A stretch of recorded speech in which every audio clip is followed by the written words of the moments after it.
So, what is it that you and I do today that we think is ethically okay, but that our grandchildren actually will be afraid of us for doing? Now, to understand the depth of this problem, I invite you to join me on a journey together back in time.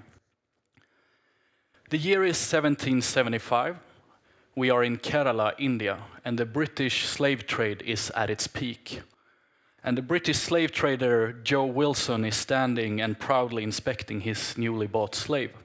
And now Mr. Wilson, he has brought his son with him, who asks, "Father, is this really okay? Don't these people also suffer?" "Well, son, you see, this is simply the natural order of the world. In fact, we are releasing them from their primitiveness, and we are giving them Christianity, structure, and civilization." Moving on about 100 years, we are now in a mining town in Colorado, US. A local politician is standing in front of the male villagers and claiming that neither black people nor women shall be able to vote simply because they do not know what is best for themselves, and the crowd cheers in support. Fast forwarding about 130 years, we find ourselves in South Africa in 1993. In a rich, white, affluent suburban area, a family is sitting down to have dinner. And the father is having discussions with his daughter about local politics. And he tells her that, "Honey, you have to understand that racial segregation and apartheid is for your own good. Where non-whites will not get the same education as you, they will not go to the same schools, and they will not go to the same hospital. It's for your own good, and it's also for the best of the economy and the nation as a whole." Now, I think it's fair to say that we can all agree that humanity has developed her moral compass a great deal since every preceding century. And it's also easy to feel that, wow, history has been so cruel. Man, am I glad to be living in 2020 when we have solved all of this. Well, of course, it's also a fact that every single generation makes the same mistake of seeing themselves as morally enlightened. And this, of course, applies to us today as well. Let's move to 2012. This is Obid. I lived together with Obid at an orphanage in Ghana for 4 months, together with 30 other children. And Obid, he was here because he had witnessed his mother being raped by his father several times, and as a response, the mother had shot the father in the head. Obid had literally nothing but these clothes. And only 2 weeks after I took this photo, I got back home to Sweden, where my family greeted me welcome, and as a celebration, my father had bought lobster for dinner. A meal which could have easily bought Obid food, clothes, and medicine for 4, 5, 6 weeks. And now you see, I had such a contrasting image in my head and in my heart, because I was looking at this lobster in front of me and then comparing that to the image of Obid I had in my head. And there was something within me that felt deeply wrong about this situation, even though my culture had absolutely nothing to say about it. I think it's critical for us to understand that the culture in which you and I live in today has horrors in it, which we act out on the world in ignorance. It's just really hard to find out what those things are. Just like a fish swimming in water, not being able to see the water because it's everywhere and it's been there for all of its life. Many of our cultural autonomous behaviors are so deeply rooted, so deeply ingrained, that they are really hard to detect for us without systematic reasoning and systematic questioning. So in order for us to understand what the right questions are to ask, we have to understand the drivers of moral progress. What causes moral progress? What is it within us, within me and within you, that shivers when we hear about slavery that was not there a mere 200 years ago? And the answer to this question I will take from the philosopher and neuroscientist Sam Harris, who said that the ultimate goal of morality in this context is to relieve suffering of sentient beings. So the reason why we care more about a horse than, say, an insect is because we think that the horse is exposed to a greater range of potential happiness and suffering. And so building on this idea, I would like to suggest that the main driver of moral progress is our capacity to inflict less and less suffering on humanity and the world around us. So what we have and arrive at is that less collective suffering in a society is what generates moral progress.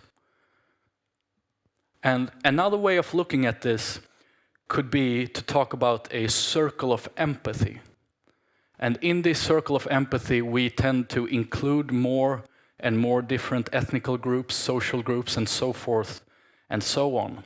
And from, only including the white-skinned male Homo sapiens version to now more and more including different genders, different ethnical minorities, and different sexualities. And if this also is true, that less suffering generates moral progress, we now have a framework in which we can define morals. And that means that there are right and wrong facts about moral questions, even if we don't know them. Let me show you an example of what I mean so we can build this framework together. This here is Dalai Lama. He is arguably one of the most influential leaders in human history.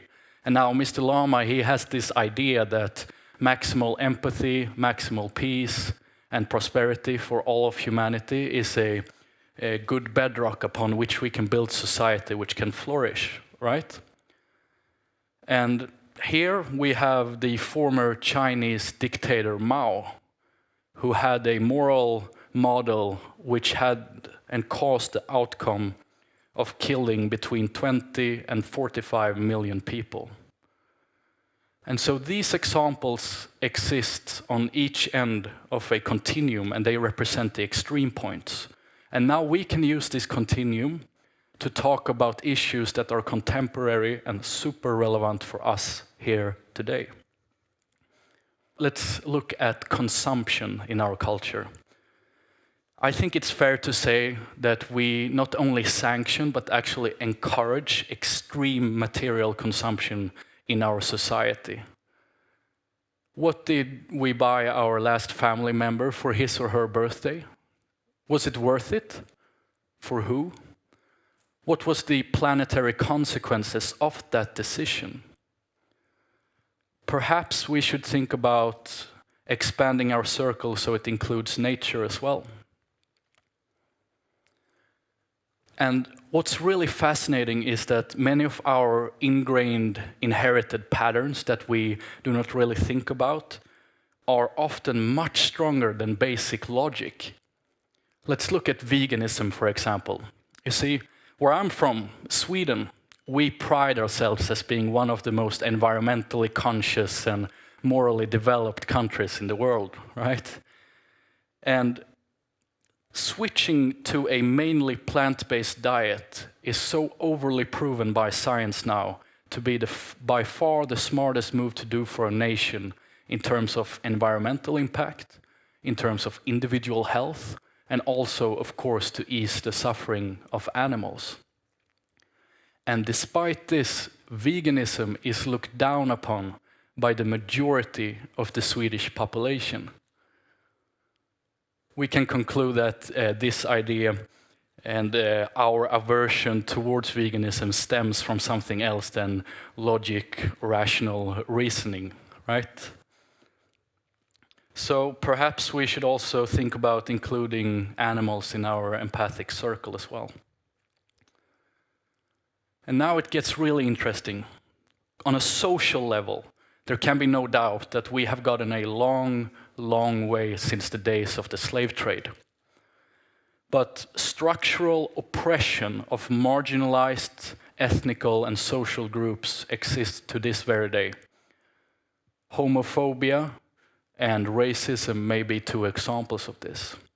And as illustrated by this power pyramid, there can be no doubt that, say, in order for me to optimize my opportunities to fulfill my dreams in life, it is easier to start off as a white-skinned male heterosexual guy who is rich than it is to be, say, a pregnant teenage bisexual woman from Congo.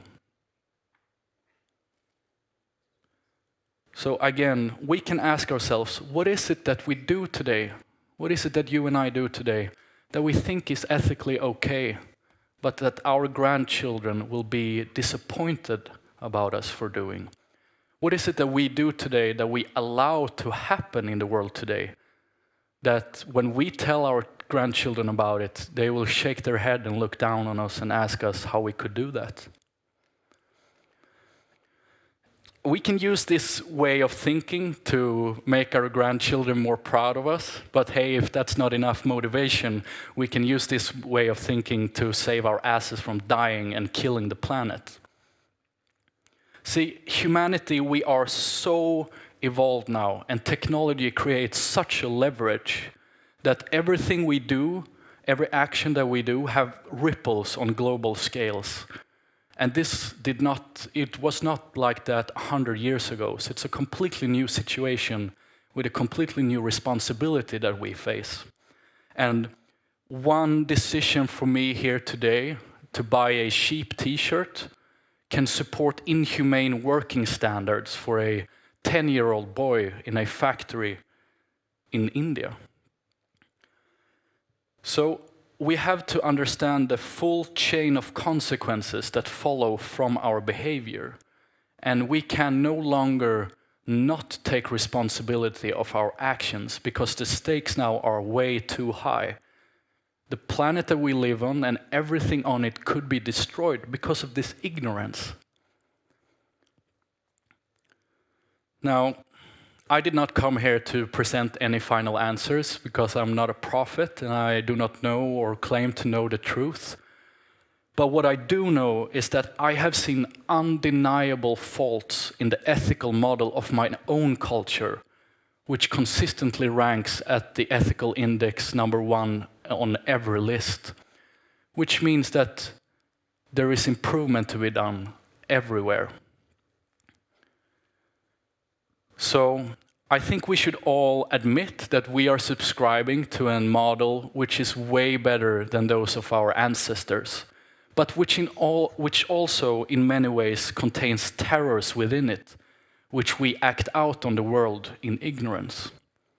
And what can we do with this information? Well, we can learn to radically question our cultural truths and also start to actively search for what those behaviors are, which are unintentional, but which nonetheless generate suffering for the world around us. Because it is our obligation as conscious human beings to take responsibility of the birth-given positions of powers that we have, however small it may be, and use that to contribute to a world that is just a little bit better, but not only for ourselves, but for every single generation there is to come. And this is our moral duty. Thank you very much for letting me be part of it.